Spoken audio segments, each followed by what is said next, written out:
Alright, something I struggle with and something that I'm grateful for. I struggle with preparedness. Like,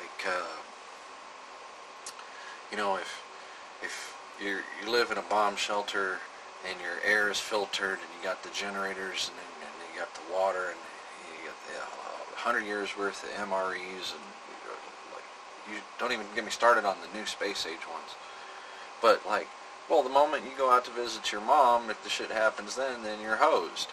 So preparedness can be a prison, like, I don't want to say carrying a firearm is heavy, but like, how prepared do you have to be at any given moment? And isn't the rest of that faith, that whatever you're not ready for, that it's just taken for granted on spiritually? I mean, come on.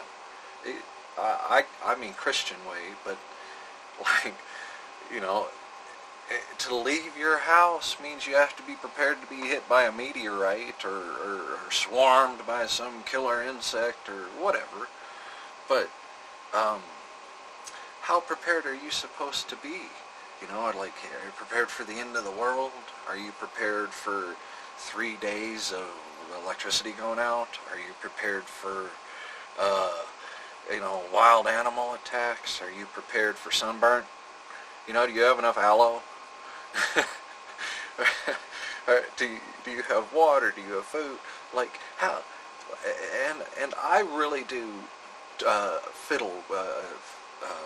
play with this idea a lot, that like, there's this super ego fundamental archetype of what a man's supposed to be, and he can just wander anywhere and create anything out of nothing. Like, he's a sage and he's a wizard and he's a prophet, and like, he can just create a campfire and create medicines and never need money and never really need a home.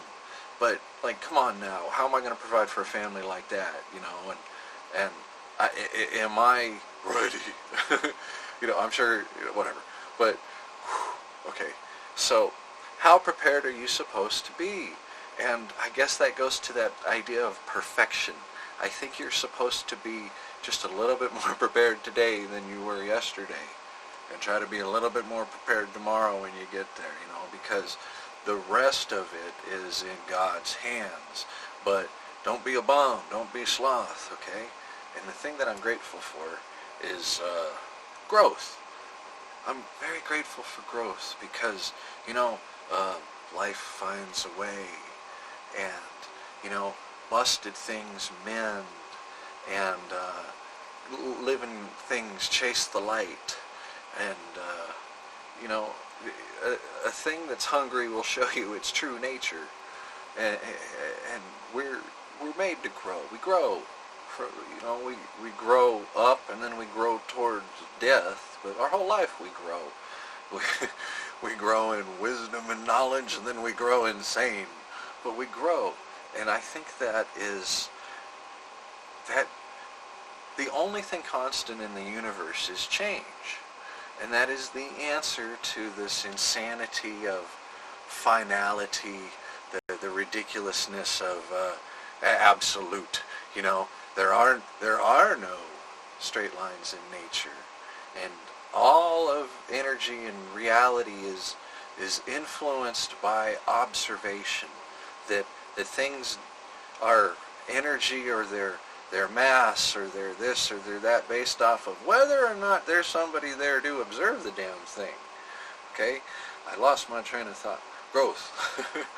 All right, but growth is about adaptation and new and different, and I wouldn't want to live without growth. I wouldn't want to live in limited reality where okay, that's enough, you can't think anymore, there's nothing outside this box, like the Truman Show or whatever, or war games. The only way to win is not to play. I believe in imagination, and I believe in growth. So I struggle with how prepared do I have to be. I guess I want to live my life giving every moment over to God's will. But I'm a chicken shit.